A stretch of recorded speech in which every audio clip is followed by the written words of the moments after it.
Okay, so magandang umaga. Nandito tayo sa ating munting garden. So kung mapapansin nyo, may tulo ng tubig. Ayan. Kasi nag-refill ako dito sa tube na to. Kasi simula nung na-setup ko siya, hindi pa ako nag-refill. Tapos kung mapansin nyo, tatlo na lang to kasi nalantay yung isa. So titingnan natin kung makaka-recover pa siya. So lapse na rin yun sa part ko kasi napansin ko nga na itong part na puno na to, ito yung medyo malago. Tas yun doon medyo natatagalan. So ibig sabihin pala nun, nahihirapan na siyang kumuha ng nutrient. Kasi nga hindi na tumatama siguro yung ugat niya doon sa water solution natin. So, di ba 10 butas to? Siguro siyam na lang ang tataniman ko mula dito hanggang doon. Ito, lilive ko na ng open pag tagal-tagal. Kung hindi man siya makarecover, lilive na lang natin siya ng open para siya yung magsisilbing checking natin kung okay pa ba yung water level. So, mali na rin din yun sa part ko.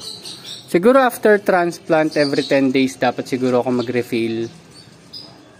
Yun siguro yung gagawin kong dagdag sa sistema natin.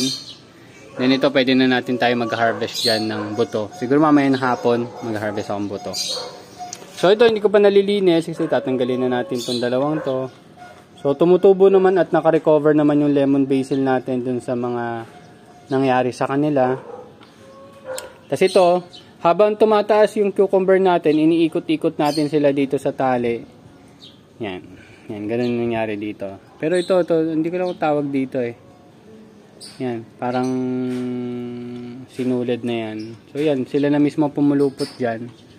So hopefully, maging okay siya pag tagal-tagal. Ito naman, cherry tomato natin. Medyo ito, doubt ako dito kung magiging okay yung cherry tomato natin. Pero hopefully yung cucumber maging maayos. At itong bell pepper. So, sa ngayon naman, nasa trial period pa tayo. So, mag-uubos lang tayo ng ilang months for testing. So, ito, mukhang goods naman.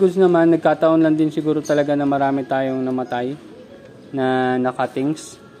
Pero, ganun talaga. Nangyayari talaga yon. So, ito naman, ang ginawa ko, di ba may bulaklak na siya. Ginawa ko, inalog-alog ko na lang. Hindi para matanggal yung bulaklak para siguro mag-pollinate siya or kung ano man. Palagay ko yun, may nabasa rin ako kasi mostly naman ng bulaklak kailangan mag-pollinate para mag-fertile. Yun yung alam ko Although kasi yung bell pepper ko dati, wala naman akong ginawa, namunga na lang siya tapos nagtuloy-tuloy na. So ayan, mamaya bago ako bumaba is magdidilig-dilig tayo. Titingin tayo ng mga dapat natin diligan. Tapos ito moist pa naman, siguro mamayang hapon na to. Ito yung March 6, kung hindi ako nagkakamali, itong tatlo March 6. So mga less than 10 days siguro harvest niyan. So ito pa, isang mali ko na naman. Although sabay-sabay ko silang nilagay na nutrient solution, ito medyo mabilis yung pagkaubos ng nutrient solution niya. So kahapon nag-refill naman ako. Pero hindi siya naka-recover So dinagdagan ko pa ulit ng nutrient solution. So hopefully mag-fully recover na siya mamayang hapon. Kung hindi man, patay na yan. So may possibility sa ugat yung tama niya or kung ano man. Pero yun talaga, nangyayari din talaga yon. Anyway, yan, isa sa mga na-experience natin dito sa pagtatanim. Okay. Ito naman, malamang kailangan nito ng stick or yung mag-guide sa kanya itong cherry tomato na to. Pero kasi nagbabago-bago siya ng paling, depende kung nasan yung araw. Kaya medyo nagda-doubt ako kung kakayanin ko yung cherry tomato dito kasi mukhang matakot talaga siya sa araw. So ito naman yung bell pepper natin. So itong dalawa to, yung March 6. Ayun nakasulat March 6. Hindi ko sure kita sa video. Ito naman, itong limang to, March 1. So harvest na rin natin yan. Ayan, para makita nyo lang. Ayan. March 1. Tapos ito yung March 6. So 5 days lang naman pagitan nila. Tapos ito naman yung hindi ko sure kung kailan to.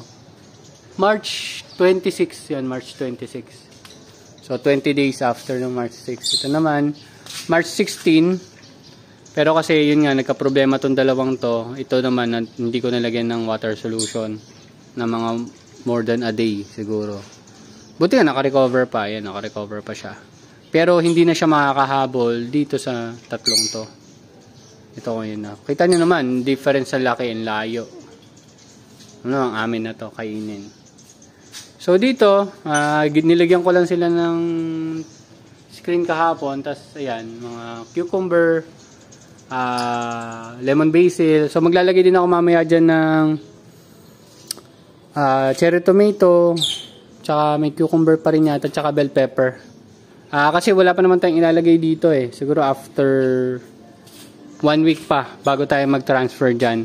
Pero gagawin na natin yung tube na pagtataniman natin ng mga bagong lettuce natin. Okay? So ngayon yun lang naman ang update natin. Wala masyadong kakaiba. Pero yun nga, ang gagawin natin, kaysa pa isa-isa yung lagay natin ng nutrient solution, kung kaya natin maglagay ng tube dyan, tubular na 4 inch muna. Kratkim pa rin muna tayo sa ngayon. Yun muna ang setup natin. So, okay. So, yun lang naman. And thank you very much. See you na lang next update. Bye-bye. Ayun yung SM mo.